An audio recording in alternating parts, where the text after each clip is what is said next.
I was a fool to let you down, and now you run.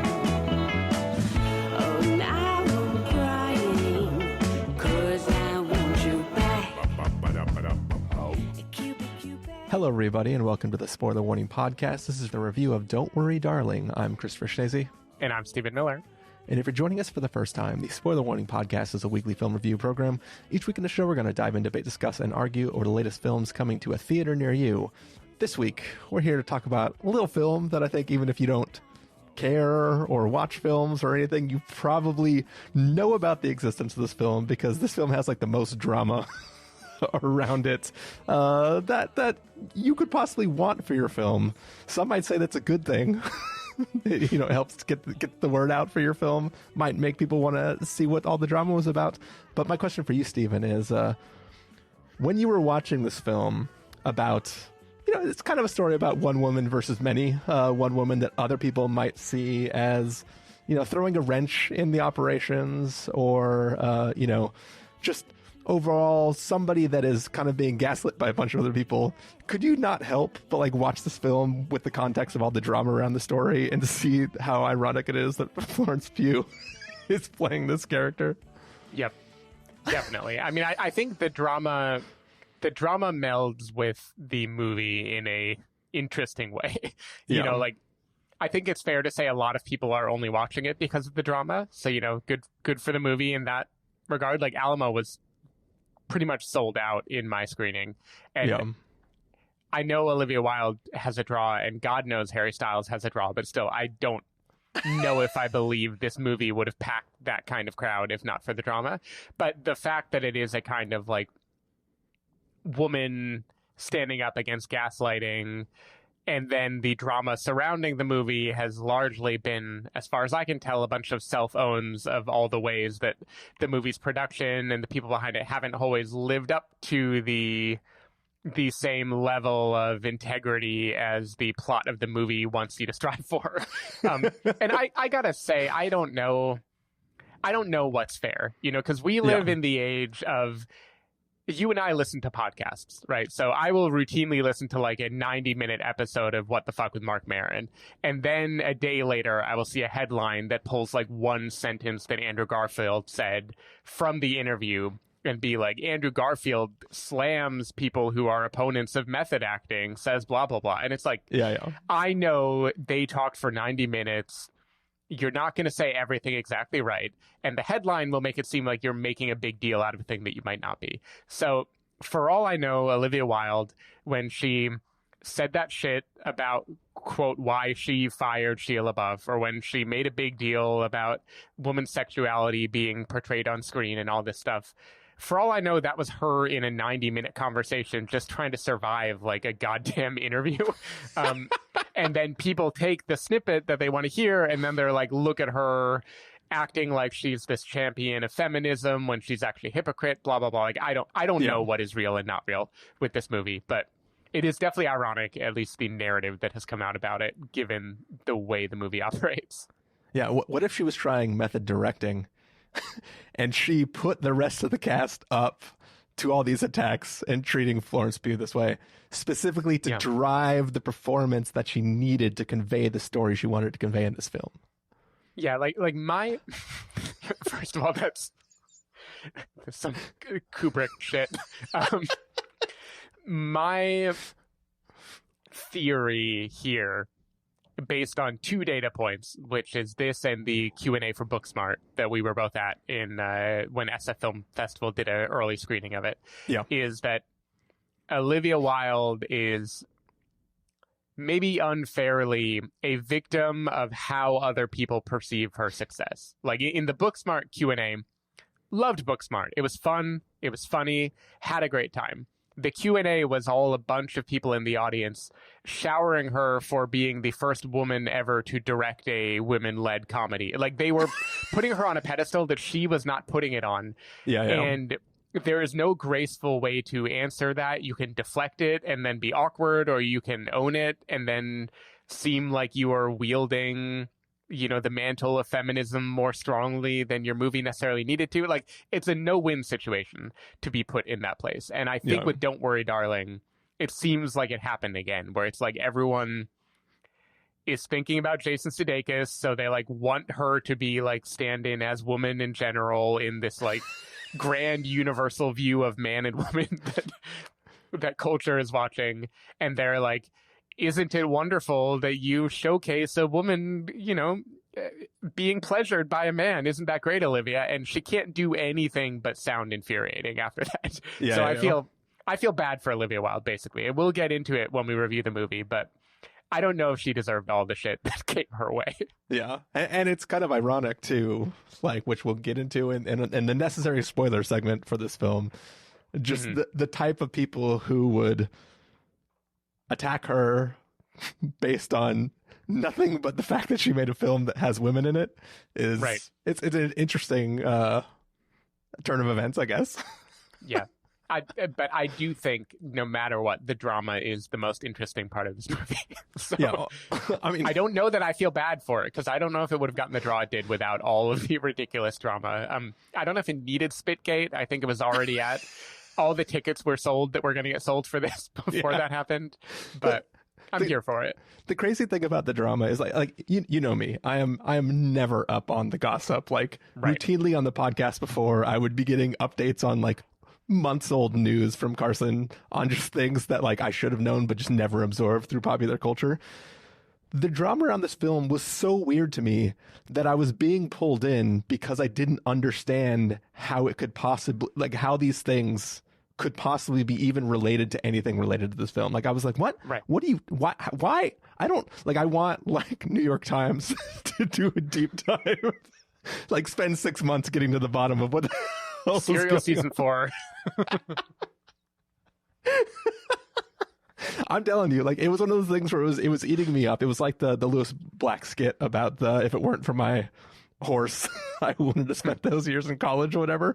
It was, I was just like, oh, I can't. It was like, I couldn't get it out of my head. I was like, what chain of events led to this? It didn't make any sense. Right. But yeah, I was curious about the film before, and afterwards I was like, well, I'm not going to not see it now.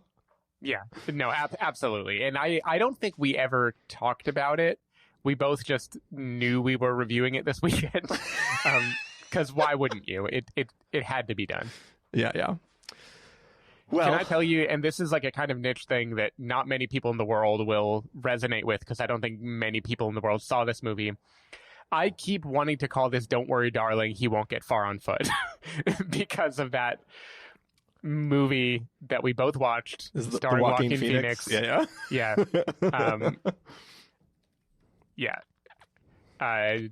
I don't even remember who directed it. Except Drugstore this film would be Guy, called. What's Wrong with Me? This film would be called "She Won't Get Far on Foot."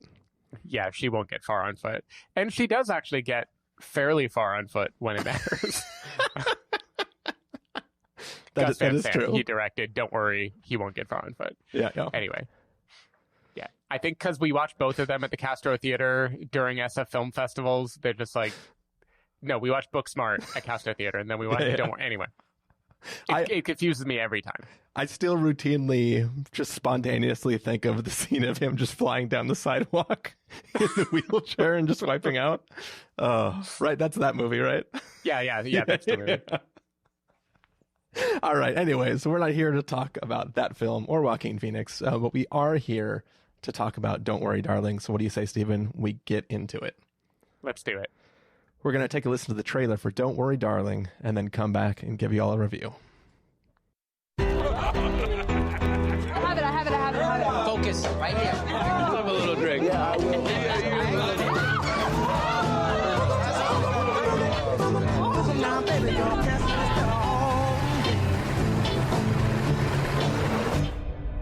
You and me. Always. You and me.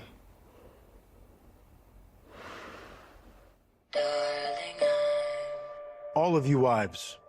With you all the time. We men, we ask a lot. Can't you see? We ask for strength, I long to be food at home, a house cleaned, with you all the time. and discretion above all else. Boys and their toys. At least we know they're getting work done. Welcome to the Victory Project. We're all here because we believe in the mission. What are we doing? Changing the world. What are we doing? Changing the world. That's right. What do you think they're really doing out there? What do you mean? The one thing they ask of us is to stay here. Where it's safe. Do you even know what the Victory Project actually is? Have you ever asked? Do you? Please. What's actually happening? Stop it, Alice. What if this place is dangerous? What if... Stop it! No. Jack, it's okay. I'm curious to hear where she's going with this.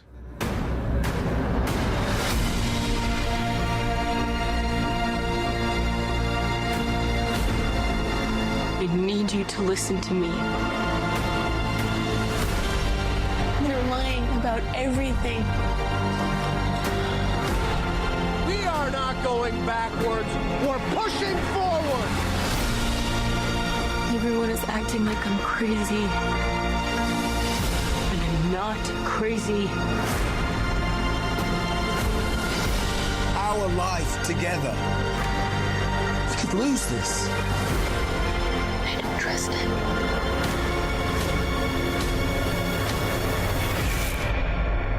And I don't want to be here anymore.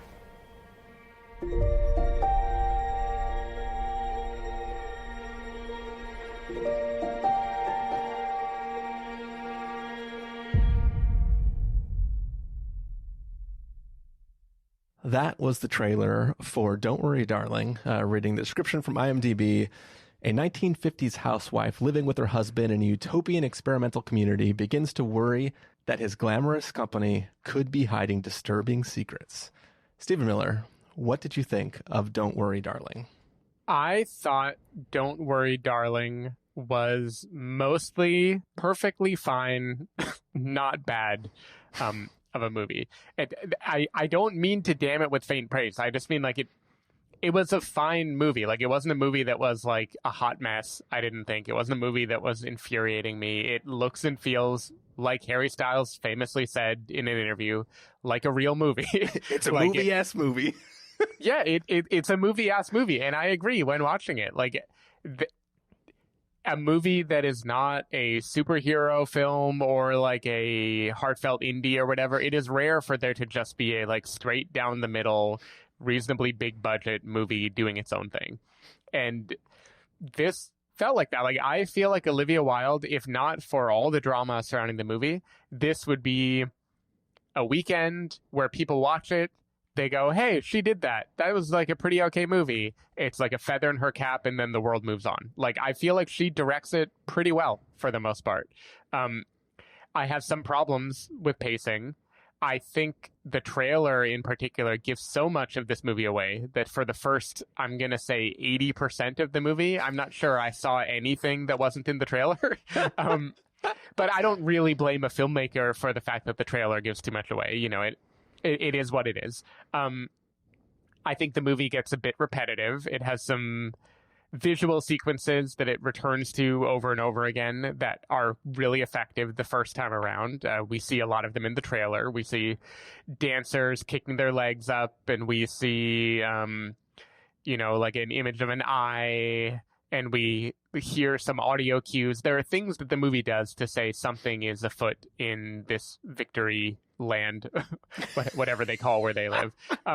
But I think the movie does it well, and I think most of it is because Florence Pugh is a great actress, and she continues to be a great actress here. I think the cast is pretty good, like Nick Kroll and Kate Berlant. It's fun to see comedy people, playing semi-serious in this role. I think the bad guys, I don't think it's a spoiler to say Chris Pine and Gemma Chan are kind of bad guys in this movie world. Like, everyone does fine, I think, in this movie. And the things that were grating on me while watching it were how predictable it was and how little was happening. And then in the last fifth of the movie or whatever, a twist comes about that I feel actually justifies a lot of what felt hollow about the movie that came before it. It manages to explain everything, including Harry Styles' inconvincing charm. It does a lot of things surprisingly well, and then you think about the twist for more than 2 seconds, and then it fucking blows up. But before that moment when I realized a twist was coming, I was like, God damn, you made a movie. I feel good about this. And for the most part, I still feel okay about it. I'm going to nitpick the hell out of it when we get to spoilers, but I thought this was a totally fine 3 to 3.5 stars out of 5 movie that came out and happened and was totally enjoyable. And yeah, it's riffing on the Stepford Wives and the Truman Show, and it's borrowing its best visuals from better horror movies, and it's doing audio things that we've heard a million times, but it does it well. I thought this movie was completely fine and kind of unremarkable. How did you feel? Well, I mean, from just watching the trailer, I felt the same way I felt. Like, what my predictions watching the trailer were identical to my feelings sitting through the first 80% of the film, 95% of the film. Right. Where I was like, in my head, I was like, no matter how well or not well this film could possibly be made for Christopher Schnese, everything will come down to what is the Victory Project? Why is Florence Pugh here? Mm-hmm. What do they do during the day when no one's there? Like a bunch of these questions that I might argue are necessary for a story like this. There are ways you can do a story that doesn't require those answers. Say Severance, an amazing television show on Apple TV Plus, where what do the numbers mean? What are they actually doing? Is one of the fundamental mysteries of the show. And while by the end of season 1, we don't actually know that yet, that is a strength of the show. It is building around these characters, learning what they can about their situation and trying to make moves, right? And part of what makes that finale of that season so good is like, oh my God, where have we got to? Where can they possibly go next? How can any character recover from the cut to black at the end of season 1? Like it's firing on all levels. It's amazing. Mm-hmm. Don't Worry, Darling is a film where the entire time I was like, this seems fine right now. But the longer the runtime goes on, the less confident I am that this is going to land the plane. Mm-hmm. And to no surprise to me, this film, like the titular red plane in the film, does not land. Does not land. It careens into the earth somewhere off yonder behind the hills for no explainable reason. And like I like this film was fine. I was enjoying the vibe. I was there for the ride. I liked some of the performances. First of all, Chris Pine is phenomenal in this film. Like, he is amazing in this film. He is exactly what this film is trying to do. Can I tell you, when I was watching this movie, I was thinking, he reminds me of like a Will Shatner type. And I remembered what else he's been cast in before. Amazing. I could see him just like, sitting on the bridge of the Enterprise, commanding a group of people. Oh, I love it. I love it. He is phenomenal in this film. Florence Pugh, it's great. She's great. But I think he, for me, is really the star, which is, I guess, kind of the point of what the story's trying to say. See, I would say he does what he has to do well, but he has the burden of selling the plot of the movie. And that inevitably tarnishes his performance for me because he has to deliver some of the worst exposition. Yeah. Well, in the film. But that's the problem with this film is all of the exposition is bad because this film is a half thought. I think that this film, if you take it as a whole, it is a bad film and the story is bad and it's a half thought. And I think that if you actually think about anything it's doing, it doesn't hold up to any kind of scrutiny at all because this film is a feeling and a concept, but there is nothing beyond the surface level version of what it's trying to do. And I think that as that ending was coming together, I was like, oh my God, I'm so angry right now. Like, I was fine with this film, and then it tried to tell me what was going on, and I was like, that is the stupidest thing I've ever heard. And really, none of it holds up. None of it holds. Like, we'll get into it in spoilers. But yeah, I'm excited because I have I believe that it overthinks the ending, and there is a version where it could have just stopped explaining and maybe given us a more analog explanation where I would be like, I kind of like this. I kind of like what this is doing in 2022, in gender politics, in the world that we live in. And then it kept going, and I was like, oh no. No. It would be better if it was an analog version. Right. The problem though with this film is you can sit down with anybody who enjoyed this film and you say, tell me your favorite part of this film. And they tell you, and then you just reply, to what end? and you're really fun at dinner parties. But no, it's one of those, like usually I'm like, to each their own. If you really enjoyed this film, I'll tell you why I hated it. But like, I accept that you got something out of it. Like ascribe any amount of motivation to anybody in the film, in front of or behind the camera. And my question is, to what end? Like the motivations don't make any sense. There's no reason for anything to happen. And it feels like what was written were the scenes that we were going to see, but without the context for what it means or why this entire world would have been set up or what anybody gets from it other than the mechanics of it existing. I can't give a genericized explanation without going into full-blown spoilers. We'll have to go into spoilers because I think I disagree with you there. I still think it botches the ending, but I think it's closer to not botching it than you do.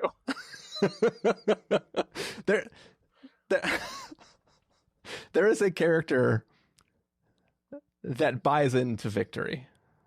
Right. And the explanation for buying into victory makes zero sense when you actually take into consideration what victory is. Like, it's... If we're talking about the same character who also has served other roles in this movie, I believe it is the worst piece of exposition and by far the worst part of the twist. This is what I'll say. If you wanted to, let's say it was your birthday and you wanted to have a party where everyone in the party thought you were just the most amazing person on the face of the planet and like would kill just to hang out with you. Would you pay 50% of the room to be actors and 50% of the room to be real people? Or would you just pay 100% of the room to be actors? Like, if you could just create... We're going to talk about this in spoilers. Okay. I actually believe I can answer to what end for most people with a bunch of plot holes in the mechanism. But I think the motivation for most people, and I will give my exceptions and spoilers, is actually pretty okay to me.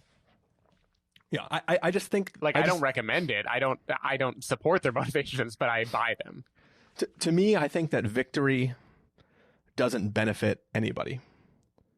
I think you can't argue that victory does anything for anybody involved in victory. And when the film hinges on what is the purpose of victory and what do these people who are married to people who work for victory get out of this society that victory has created, to me, it just does. Like, I just don't see it. It's frustrating. I think we're going to talk in spoilers. I think I'm starting to understand what aspect of that explanation doesn't work for you. And I'm interested in unpacking it. You might be more right than I gave you credit for, but we'll talk about it. All right. But yeah, so things I liked about the film: atmosphere seems cool. The weird stuff that happens seems cool. Like I said, Chris Pine, huge fan of him in this film. I just think that he is really selling that particular role. And everyone else is fun, enjoyable there. And there are moments of there are moments where, in the context of the moment of the film, that I enjoy the characters starting to get weirded out by the things that are bringing up. There's a dinner scene where Florence Pugh is asking people about their meet cute stories, which I think is that film, that scene on its own, perfect. Like I love the tone of it, the way it plays, everybody's reaction to the questions that she's bringing up. Love that. I wish that film executed on all those things that it sets up, and I think that it doesn't in the end. So those are my non-spoilery thoughts. Anything else that you want to talk about before we get into spoilers? I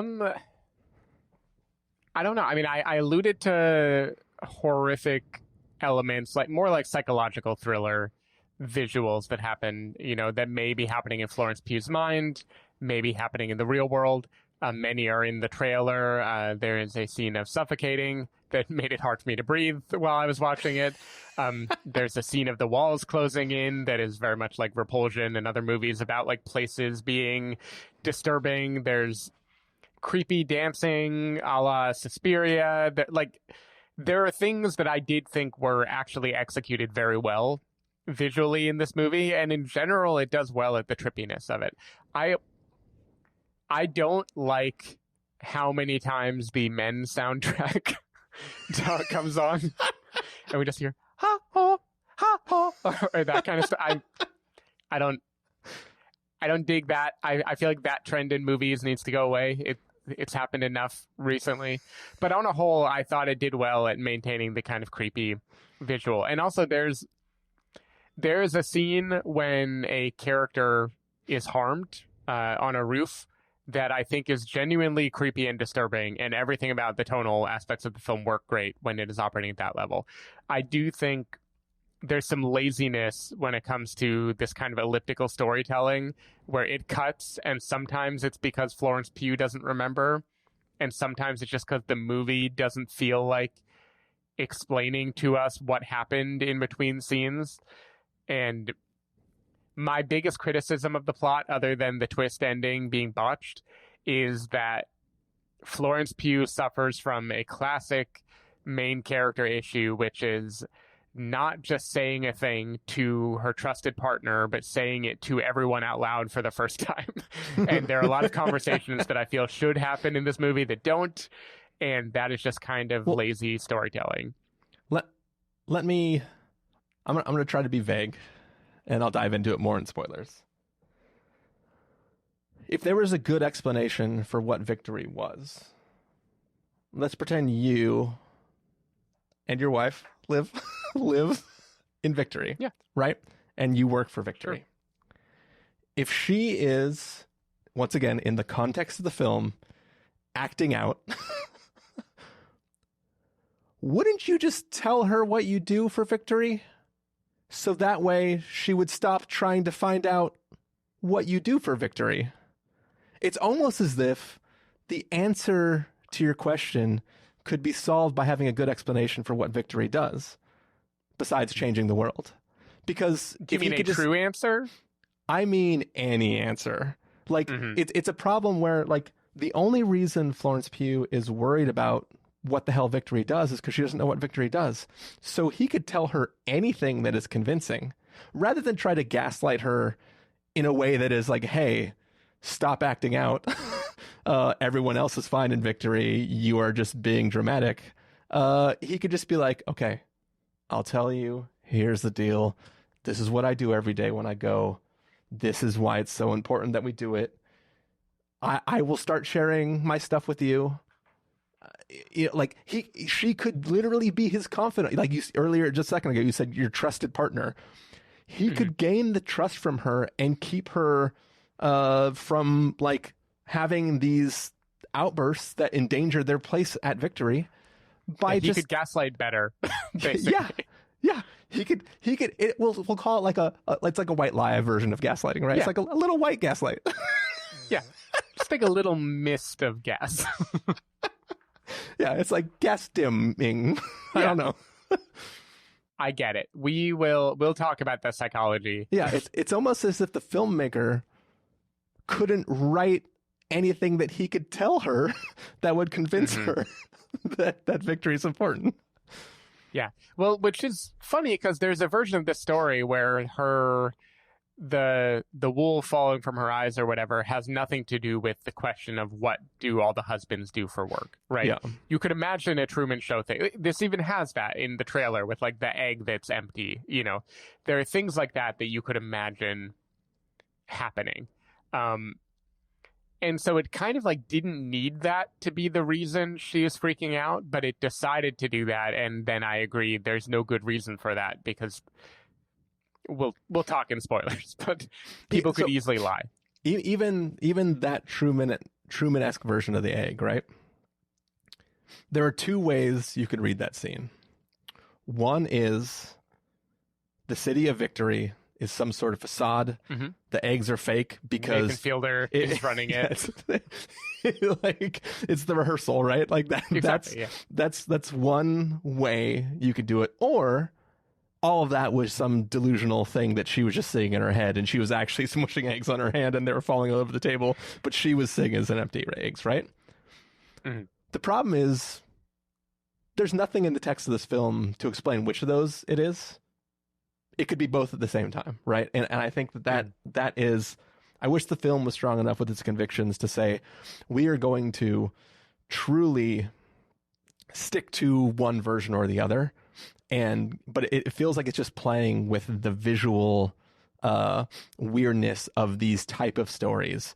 And it's kind of bouncing between whether it's purely psychosis or it's the world that is broken.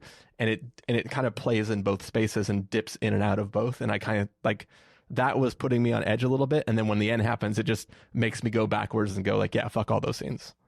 Yeah, I think it is trying to have its cake and eat it too with the explanation in the end, with the twist that makes the psychosis and the world building become one hazy glob of explanation, which we can talk about. But again, I don't think it succeeds in that. But I think for all the criticism, I don't know. I enjoyed myself just fine watching this movie. I think their party scenes are fun.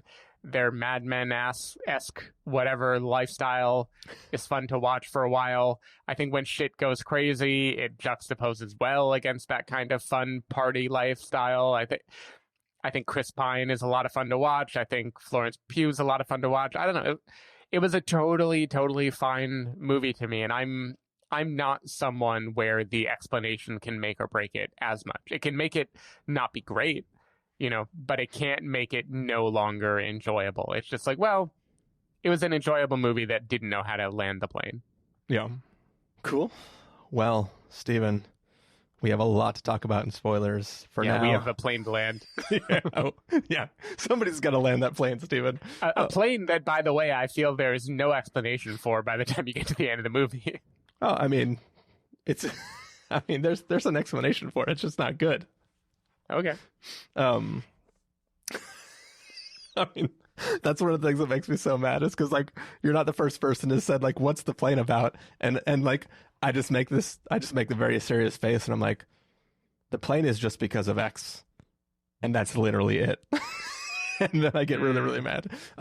But Stephen, it's not time to get mad yet. Right now it's time to give folks verdicts for this film. So what do you say? If you're going to give us a must-see, recommend with the caveat, wait for rental, pass with the caveat, or a must-avoid, what would you give it? I am somewhere between rental and recommend, honestly. Like, I had more fun than I didn't. I think I'm going to give this a weak recommend with a caveat. I thought it was totally fine, and I think it is a fun theatrical experience. And you've got to know what all the talk is about, right? I don't regret watching it. I walked out of the theater being like, yeah, that was fun. You know, it was okay. It's kind of dumb. It wasn't dumb enough to be like fun to make fun of. It was just like, yeah, it was fine. It wasn't super bad. See what I did? Because yeah, I get it. I got you. Yeah, book smart. I like it. Yeah, I'm calling it fine. But in this case, I'm nudging fine up from rental to recommend just because of all the cultural conversation that you want to be a part of. Many, many years ago on the podcast, I introduced this this statement about the review that I wanted to get, where I set up a scenario which was like, what if I was in the theater and there was just a massive citywide power outage, or the projector died, and I couldn't actually finish the film, but I had to give it a rating? I probably would have given it a wait for rental. Having seen the entire film. Okay. I didn't realize we were starting with that as the high water mark. That was the high water mark. Because like you said, when you're watching most of the film, you're like, yeah, this is fine. Like, you know, it's getting the tone right. Some of these performances are pretty dope. But it's not really blowing me out of the water. It's not blowing me out of the sky either. But when that ending started to happen, I just wanted to shake my head in the theater and be like, I can't believe I want these lights to turn up so I can sign my check and get the hell out of here. I think this is a must avoid film. I think this film is pretty terrible. And wow. We will get into it in spoilers, but it's just, I cannot stand for the way this film tries to explain itself. And I know I'm Christopher Schnese. The thing I care about is what is victory and what do the guys do every day. And the explanation that I get is probably the dumbest thing I've ever heard in my life. So that's not just the Manhattan talking. They should have called this the Manhattan Project. I feel like that would have been a fun, like the Manhattan Projects. Yeah. Oh, yeah. No, that's good. That's like a triple entendre. Oh man, I'll send Olivia Wilde a tweet. Yeah, I'm sure she'll read it. When I swear to God, when I got out of this, when this film ended, one of the first things I did was pull open Twitter and just served Olivia Wilde papers. No, I pulled open Twitter and did a search to see how many tweets said "Don't bother, darling." And at the time, there were only like 8 showing up in the searches, but I figured there'd be much more. Yeah, no, that's a good review. I liked David Ehrlich's Letterboxd review, which just said "white mirror."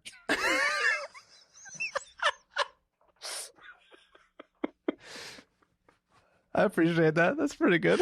Yeah.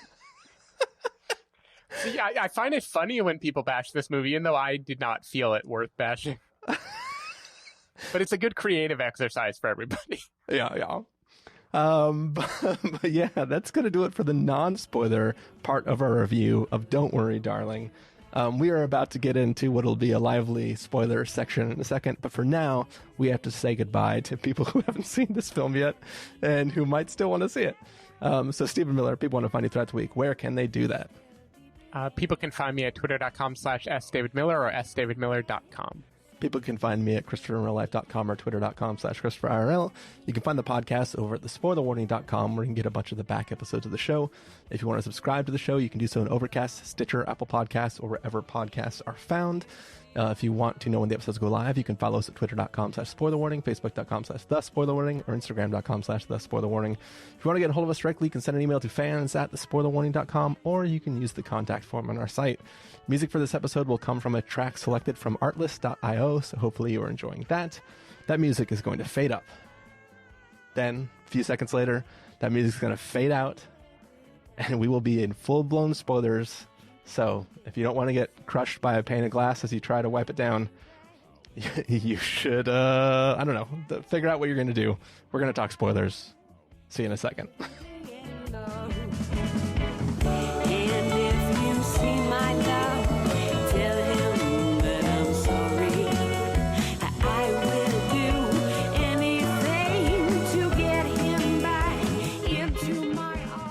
All right, we are back. This is spoiler territory. It's the after part of our review of Don't Worry, Darling. But we are going to worry a lot. Here we go. Stephen Miller. Should we start with the plane? Sure. Yeah. Tell me why the plane. The only reason the plane, Stephen, is because the child that was lost of the neighbor who kills herself because she lost her child after she went crazy and walked out into the desert had a toy plane. That's literally it. So she sees her gripping the plane the day before she kills herself, where she's like, clearly there's something wrong. And she sees her dressed all in white, holding this red plane. And the very next day, Florence Pugh sees a red plane, same model as the toy, crash in the middle of nowhere, and that leads her to go walking out. It is literally just stringing together imagery that already exists in the film. So it's just her psychosis then at that point, or her brain projecting. Okay, that makes me mad. Yeah. But the thing is, any explanation would make me mad, because let's just dive into what the twist is, because that is really the heart of this movie, where you were fully lost, where I was won over and then half lost. The twist that I like, and I have not seen the Stepford Wives, like I'm familiar with it as a touchstone, but I'm not familiar with how that movie ends. So this might be very, very, very similar to the twist of movies that it is like. The twist here is that this is not 1950s, 1960s Americana.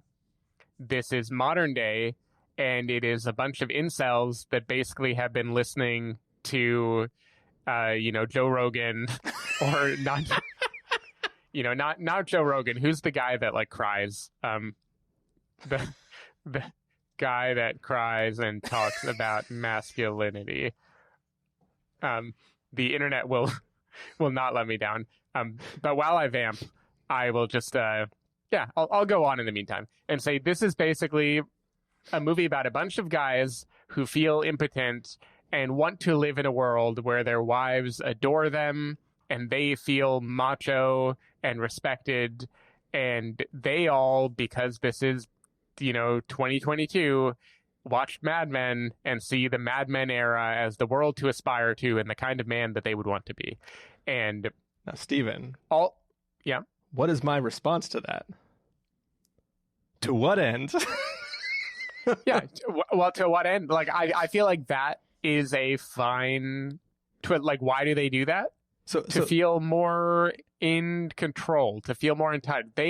Because I think what you were hinting at is, why don't they just live in a fake world where they can pretend that women adore them? Why rope their actual wives into this fake world? Is that what your problem is with it? Stephen, Olivia Wilde has a line where she states that the children are not real. That the children are... the only thing that can mean is that the children are simulated in some way. Okay? They are not played by actors. They are not other children trapped in the world. They are completely simulated. If the children are simulated, why could the wives not be simulated?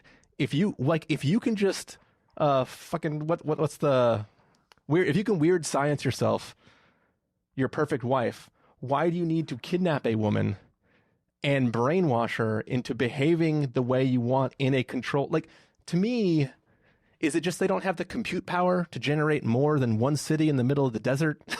Like, you have a simulation. Simulate better and more. I'll get to that point, but this is why you've already leapt into when I think the twist fails. Forget that it's a simulation for a second.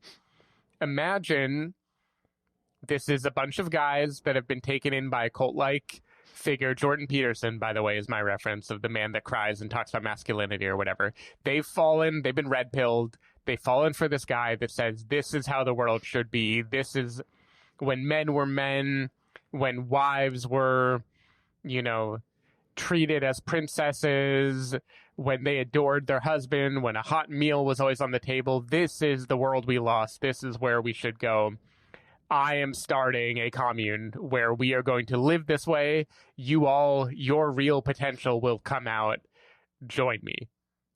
In that version of the world, animatronics are not there yet, And frankly, for the male ego, for the red-pilled dude ego, he wants to think he is saving his wife, that he is giving her the life she really wants, and he is tricking her for her own good, because that is just how good of a provider he is. Like, I think in the analog version of this twist, I think it works pretty well. I don't think the weird allusion to weaponry or a plane crashing helps in that twist at all. Those little things don't make sense. Yeah. But this fake 1950s world, which the men see as the height of masculinity and they think is what the women want, I think that alone would be a actually pretty good twist. I think it would explain Harry Styles feels off. It would explain how impossibly doting everyone is all the time. Him like coming home always being like a sexual like beast or whatever. Like all of the stuff that feels very sweaty and overdone and very like, oh, you got Harry Styles, so now you're just going to crank up, you know, everything to 11. Completely fits in a world where he's actually a pathetic dude who is living his fantasy of being the kind of man that he wishes he could be. Like, to me, that would actually all work very well. The virtual reality part loses me completely because it brings up a million plot holes that don't have to be there. But he also, like, Harry Styles, his character says, when I go to work, I'm leaving the simulation and I have to work all day to provide you. I know. It doesn't. I know the simulation part sucks. To what end? But like, here's the thing. Yeah, like, first of all, I don't understand why you can't just simulate everything. Like, to me, there's no point in having real anyone, because the whole point of the incels is like, you know, like, from what I understand of incels is like, oh, women will never like me because fucking women all are terrible, whatever, right? Like, that's what incels believe. But if you want a perfect woman and you have a machine that can create a whole town, why would you not just live in there with fake women that do whatever you want to program them? Like, you basically have a holodeck, right? Like, you would need to suspend disbelief more to make that work. But again, we are not disagreeing that the simulation makes it a problem. Right? Yeah. Like, you want men going their own way, which is a different form of being red-pilled. Those are the guys that think they don't need women anymore. I think this is a guy who his ego hinges on being the provider for his wife. Not being the provider for some imaginary woman somewhere, but I have been, quote, using red pill language here, emasculated by my wife. My potential has not been unleashed. She is miserable because of it, and I am powerless to stop it. Let me take charge, grab life by the horns. Let me be the one who does this for her. And I think the for her delusion is why you have the real wife and not just an imaginary wife in there, because you can trick yourself into her happiness being real because you are with her, you know, and she's doing this. Isn't the other side of the coin of incel-ness about other men who are the men that you want to be and how you can't be them and they're all assholes or something? I think, yeah, I mean, you're talking about Chads. Yeah, I think I feel like going into a simulation with other incel guys and high-fiving each other about how you're rocking your wife's world every night doesn't solve the other half of incels, right? Like, yeah, but I think, okay, so maybe incel is the wrong word here. What, like, do you remember when the game was popular? Yeah. You know? And it was all like the pickup artist or whatever of like, here's how you like convince women, this is what it takes. Like, but this feels like that to me. But Stephen, a game isn't a game if the cheat codes are on all the time. Like that's literally Chris Pine's whole thing is, I've been looking for a woman to challenge me, or whatever the line is from, I don't remember if it was in the trailer that I played or just another, like, that's his whole thing, right? He's like, fuck, the simulation's not working for me. My robotic wife, who has played robotic wives in other things before, is it's just not doing it for me. But this one woman who's divergent it's really getting me off right now. So I also, couldn't he just make a simulation of Florence Pugh and Harry Styles fucking? Does he really need to go into this world? What, no, I mean, his motivations make less sense to me, but to me, I think he is a cult leader.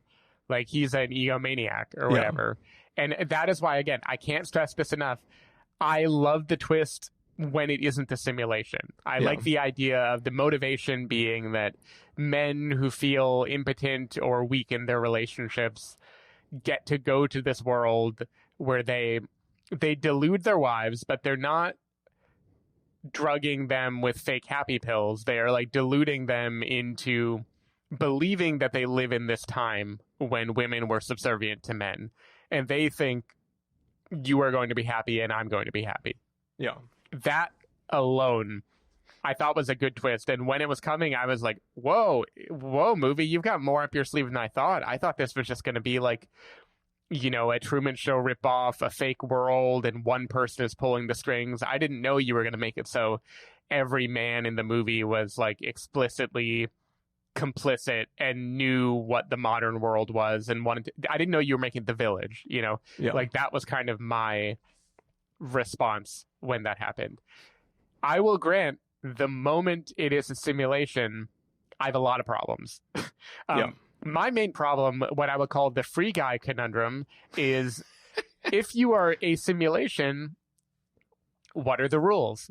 Why do you have to chase someone in a car that goes the normal speed and on your feet that go the normal speed? Why are there not mods in this game? Why are there not things that can stop her from reaching the end? I mean, you know, you can't have your cake and eat it too. You can't have physical Truman Show where she's going to like get to the end and open the door in the sky and leave the set and make it be a, you know, simulation. I think both of those don't mesh together. So Olivia Wilde definitely wants to play with the whole Agent Smith thing where like the dudes in the red suits are just coming out of nowhere. They're always everywhere. They're in a dump truck, which, come on. I mean, like that dump truck could have been anywhere, right? Yeah. Like it definitely feels like it wants to play in that space, but it definitely doesn't understand. Or maybe all the dudes in the red suits can get booted up anywhere or loaded into any part of the simulation they want, but the cars are already running in the simulation. And we've already established that there's not enough compute power to have another block. Like he was waiting for that RAM upgrade to be able to render an extra block one line out from the center of the city.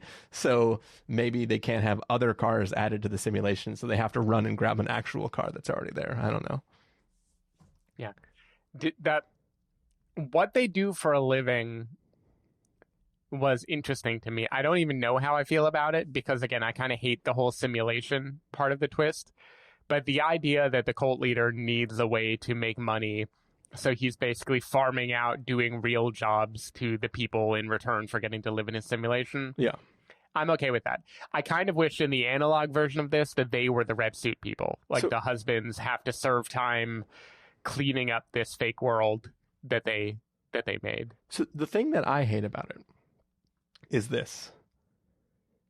Florence Pugh is doing triple shifts or whatever it is just so they can, I don't know, make rent. She can cover. He seems to be without a job at the moment. I mean, he's sitting at a computer, but we don't see him like coding or anything like that. He's just listening to the Incel Weekly podcast or whatever. Right.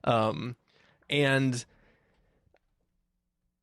so it seems like he's out of work. She's covering the rent. Their apartment is run down. They don't have hot water, probably because they couldn't pay the water bill, or it was just busted and nobody would come by because they're living in a rundown apartment. Like all that stuff it implies that they don't have enough money, right? Period. I'm pretty sure a nurse doing 3 shifts could probably afford to keep the hot water on that in that apartment. If she's locked in a simulation, what job is he getting? Like, it seems like no matter what the guy, like, it'd be one thing if he's like, hey, I have a thing you can literally do, which is break rocks in this quarry so I can build a physical city that you'll live in. Like, if it wasn't a simulation, he could be doing stuff to keep the simulation going, right? They could be, getting bulk eggs from Costco and putting them in individual cartons that they 3D printed, right? They could literally, their job is to maintain the simulation. That could be a thing. But because it is a actual digital environment with these little things on their eyes, like, even if it was like he owns a medical building where the women are in pods and the men work during the day to pay the bill for the pod place, and then they come there at night, plug in, and they live their day for the woman's time in the time when they're like it. Also, women have to sleep. Why would the leaving time? Why would they not just be in an actual utopia where they're all on a fucking island in the middle of nowhere where all they can do is like fucking drink Mai Tais all day? Like, why do they have to simulate a job? Because there are times when the women have to sleep anyways, where they don't remember what happened because they were asleep. So if they just turn the women off, then the guy goes about his day, comes back to the simulation, and they wake up together in the morning. There's just better ways to do this. There's just right. But wait, when is the guy going to get to sleep then? it doesn't matter because you just turn them on. You turn their consciousness on when you're ready, right? So when you're done with the simulation, you both go to sleep together. Boom, woman's out. You sleep for a few hours, wake up, have your alone time, do your stuff, read your newspaper, listen to your incel weekly magazine, do whatever you want. Maybe go hit a few rounds of golf with the other incel guys. And then you go do whatever the work is you need to do. Then whether it's 8 hours later, 16 hours a day, a week later, you come back and you're like, all right, I'm ready for day 2. Let's plug in. You know, like I mean, here's the problem, because the rules have not been established at all, right? We don't know what consciousness is like, how time flows in this world. It seems like time flows linearly, except for the moments that Florence Pugh suddenly blacks out and can't remember anymore. Other than that, it seems like it is real time that is happening. But again, I hate that it's a simulation. But to me, the simulation was like the lazy, oh, it's 2022, we better update this idea move on what would have been the perfectly good idea, which is all of these things that are like too perfect and cloying and very 50s glamour and very superficial. You know, we're partying and drinking every day. My husband goes down on me every night. He's an insatiable animal. The moment he walks through the door, he wants to tear off our clothes. Like all of that being explained by pathetic dudes who are following some culty podcaster guy about masculinity, I 100% buy and think is a good argument. If it had just stuck to that, I think it could have done it very well, and then it fucked it up by setting up this fake digital world where none of those stakes should have to be the case anymore, doubling down by having Olivia Wilde say, by the way, I'm in WandaVision, having a big epic chase. Like all of that I hate that it's digital, but the core of the good idea just carried me through to the end. One of my favorite dumb moments in this film, it like, and this is not like plot thing, it's just a character does something that's really, really dumb, is so Florence Pugh is trying to escape by putting her hands on the glass, right? She's trying to play Simon Says at the top of the hill, and so she's running up this spiral road, right? At one moment, she stops and goes, huh? And the camera pans over to show men crawling up the rocks, right? Yeah. So she decides to keep running around the spiral instead of crawl up the rocks away from, like, right. Like, you are seeing an army of dudes in suits just scaling, like, obviously they have a shortcut. But instead of doing the same thing they're doing to also take a shortcut, she's like, nah, I got time. I can do this. I can run barefoot on the dirt. Yeah. Backwards and in heels. Yeah. But I mean, did you see she made it, you know, she made it. I don't know how. The sense of scale is not that great, you know, in this world. So I don't really know how much they were gaining on her. Yeah. But yeah, that was dumb. To me, Olivia Wilde actually gets the worst lines. I take it back. Chris Pine does not have the worst exposition in this movie. Olivia Wilde does, when she kind of breathlessly says, like, I know it's a simulation. I did it because my real kids died in real life, and this is the only way I get to be with them. But when the men die in the simulation, they die in real life. So there's two things I want to say about this. So first is she says, I know the simulation is fake, but I accept it, because this is the only reality in which my kids are still alive. There is a line Florence Pugh says 30 minutes earlier about how she hates her fucking kids. Yeah. The kids like me more than her. She hates her kids. Right. But I mean, I think that's intentional, though. I think it's like everyone wants to live this fake life, and Olivia Wilde wants to live the life where she can take her kids for granted and be like, oh, they're such a handful. But to me, that was like meant to be a character aspect of her, not an oversight. Let me ask you this, though. You think if Olivia Wilde's character went up to Chris Pine's character and said, hey, can I talk to you for a second? And he's like, yeah. And she was like, yo, I know this is fake, but I want to stay here. Do you think that he wouldn't just let her do whatever the fuck she wants? Because she's basically keeping the husband working. But, like, she's just like, hey, look, we both know you and I can mess around. Like, you know what I mean? Like no, I think, I mean, what do you mean? Like, I think Chris Pine knows she knows. I think she chose to come there. I assume that all of the wives, I only assume this because of the whole incel reveal.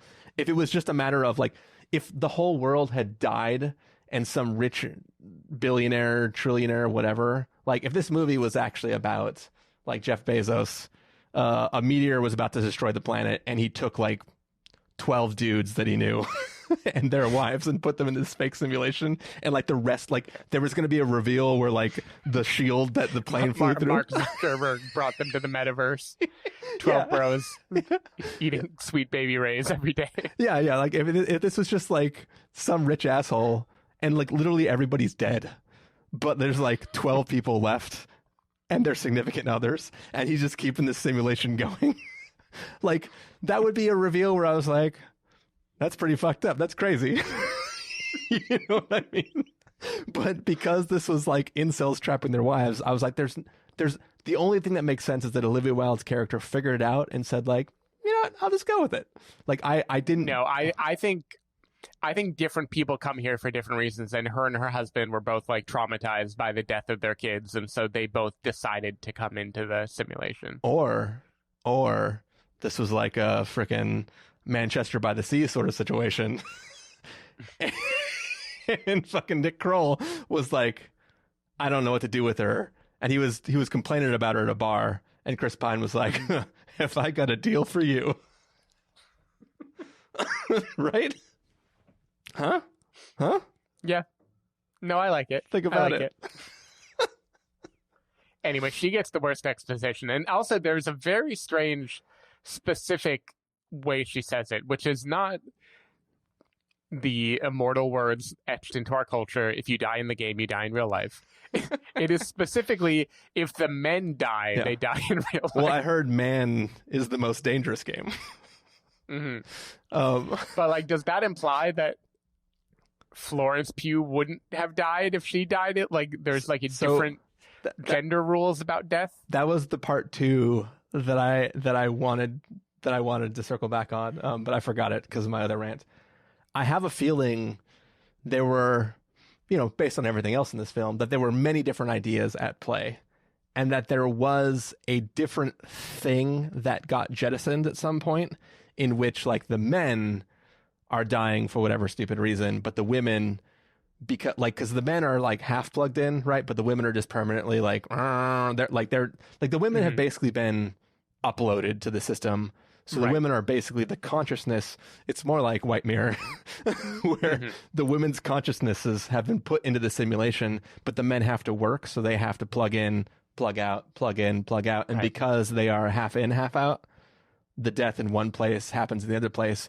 But the women, as just uploaded consciousnesses, might have been able to just be rebooted or restored from backup if something happened to them, right? But that's like, I don't think that's the text of this film. I just have a feeling, because that line was way, way too specific. It was like, they might as well have been like, people with the Y chromosome will die if they're being simulated, right? Like it didn't make sense, like why it was so specifically said like that. Because she could have literally just said like, if you die here, you die for real. But she said, men, or it's just because she's killed men before. Yeah. And she's learned the hard way that if you fuck with somebody, they're definitely gonna die. Yeah, that line was stupid. Yeah. Or maybe they weren't lying earlier in the film, where the woman who slit her throat, maybe she really was okay, because women don't die in the simulation. Yeah, maybe. I don't know why. I cannot stress how genuinely excited I was when the incel twist was happening. In particular, being like Harry Styles is like going down a YouTube rabbit hole, and like while his wife works, he's like listening to this guy talk about like the new way or whatever. And then I was like, oh shit, this movie has got something to say. And then how quickly that caved into, oh fuck, when I realized what it was trying to say was like, they are still in that apartment wearing little eye thingies that put them in a simulated reality. Really bummed me out. Also, I like that his Florence Pugh works at a hospital, but this character is not like hooking her up to IVs he is squeezing towels of water into her mouth and putting drops in her eyes. Like it's clearly this isn't thought out. Like I think the guy who's taking all the money from them can have a better system. Like I said, pods, he can have a place where there's pods where he can just stare at the women that he's like conned into his little game and keep them healthy. But no, like it's just she's just laying in her bed, freaking Ready Player One style, with her eyes all Clockwork Oranged out. Yep. And he's just squeezing a towel into her mouth. Can I just say, though, I think this movie does a great service for the way societal standards of beauty, unrealistic expectations in magazines and album covers hurt us all. Because the only difference between being the heartthrob in charge of One Direction and being a hideous monster is like not grooming. It's not putting product in your hair. Exactly. I don't know what the makeup person did. I hope something, but I was shocked and impressed at how completely unattractive Harry Styles is just because there's no product in his hair and he has like a little mustache. Yeah. Steven, should we shave our beards? Yeah, it kind of made me wonder that at the end of this movie. Oh man, I'm starting to think Chris Pine was right. Oh, all right. One last question about the simulation, Stephen. Why does a doctor need to prescribe drugs? Yeah, I don't. I have no answer. I have no answer for any way that the world of simulated reality intersects with the world of real life. I don't know. I have no idea. I don't think they thought that out at all. Yeah. And I think too, like, another reason I don't like the crazy shit that we see in this film is because in the text of the film, it is literally a form of psychotic break, right? Like she has been electroshock therapied, and, you know, drugged by digital drugs and a bunch of things, and it's causing her brain to slip out of the reality and see things that aren't there. Things are going wrong. Like if you watch a film like The Invisible Man, right? Mm-hmm. The thing about that story is people are gaslighting a woman who is probably right. Right? Like even on her own side, she doesn't 100% know whether she's crazy or she's right. But like the whole point of the story is, or take something like Homeland, right? Where Claire Danes is like a person with bipolar disorder and believes something that nobody else believes. And part of the thing is like, yeah, but is she right? Like sure, she's medically diagnosed as being somebody who might not be reliable to you, but she's probably freaking right. Maybe you should listen to her, right? Like that's the whole thing that it's doing there. This film, she is actually suffering from stuff caused by the environment that she's been placed into. And it's not a matter of like, well, is she right or is she wrong? It's both she's crazy and the world is fucked up, right? So it's kind of like, it doesn't, there's no conflict in the craziness that's happening because they're treating it like a horror film where like she is being haunted, right? Like that is the way they treat it. And those things she's experiencing are caused by the situation. But it's not like a matter of like, it was kind of crazy how he just showed up and watched us while we were fucking, right? Like it's not like just about those sort of situations where she doesn't trust Chris Pine and she is worried about what's going on and needs to find all this stuff. She is also being played by these things where she cannot tell the difference between reality and non-reality because she's not in reality. And it's kind of like that. Yeah. I think that undercuts that narrative of like being gaslit by incels in a way that just like, I don't know. There's too many things that make me like, as I think about it and break it down, I'm just like, oh. And this was all happening in real time as that ending was happening, where I was like,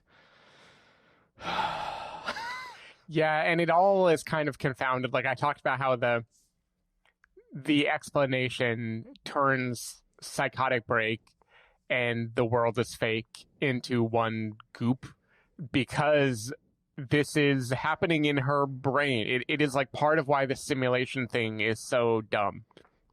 Yeah. Because in one hand, she is hooked into a simulation. So the world is not controlled by her. The world is not a projection of her brain. But then clearly it is a projection of her brain in all these different examples, like the airplane, right? Yeah. And the rules of that make it really frustrating because we don't know when things happen in the simulated world. Is that like her brain resisting to receive the stimulus the right way and putting in the subconscious truth that she knows to be there and it turning into the world being like that? Therefore, that isn't a psychotic break. That is the real world intruding on the fake world. It complicates all of it in a way that I don't think helps the narrative of the story at all. But yeah, I don't like that it's a simulation. Like, I don't like that there's red people running around. If this is a simulation, she shouldn't need to take Veep guy's, medical file when he's not looking and then burn it later because all of that is recorded. Like, everyone knows what she's doing. You know, they can just rewind the tapes. Yeah. So, simulation, dumb. Don't like. Yeah. And then if it wasn't a simulation, then I have questions about economies of scale. Like when a new person shows up, you now have to provide that much more food and everything for everybody. So it's like, are they all just smushing cockroaches into little pills that everybody eats? Like, is this like a, Right. Like... My answer is life insurance policies. You basically kill those people off and collect their life insurance. Like, and you kill them off in the real world and they move in the real world and then secretly put them in the commune. And that should fund this lifestyle. Especially if you combine that with the men all having to work in like the mines or whatever they're doing to make money in the analog version of this story. Yeah. Man, see, what would be smart? Imagine this. What if Chris Pine was a doctor and the women were in a coma in the hospital, but it was a medically induced coma? And he just been like, yeah, we're doing the test. Like, she's in there. We can see activity. Like, I think it's okay. But then secretly they were running into simulation. So it's like, to the rest of the world, they're just in the hospital.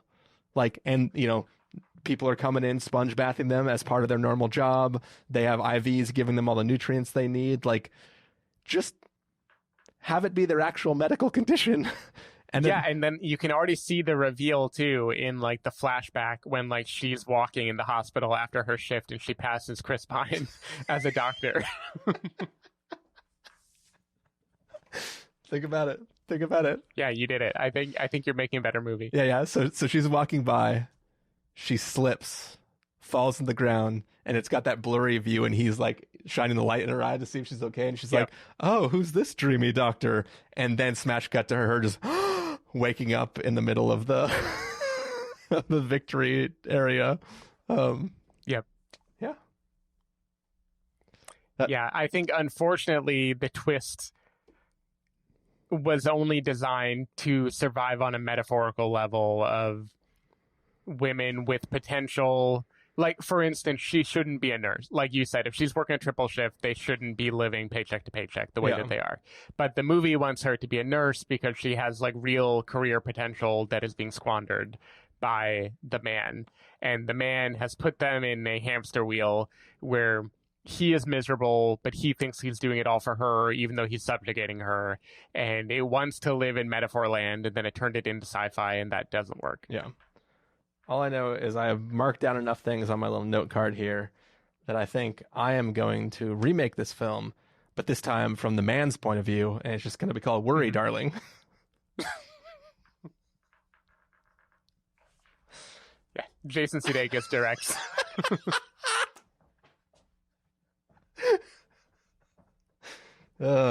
Worry, Darling? Right, get it? Because it's... Yeah. He's, in a way, his Ted Lasso character is gaslighting all of us the way that British Harry Styles is gaslighting. All right. Any last thoughts, Stephen? I think we've gotten out all the possible thoughts for this movie. What are we doing here, Stephen? I forget what Chris Pine says. We're making podcasts. Changing the world. Change the world. All right. Same thing we do every night. All right. Thank you, everybody, for listening. And we will see you next weekish sometime, maybe later, with a review of Blonde. Which I'm sure is not going to involve... with no gaslighting at all. All right. Bye.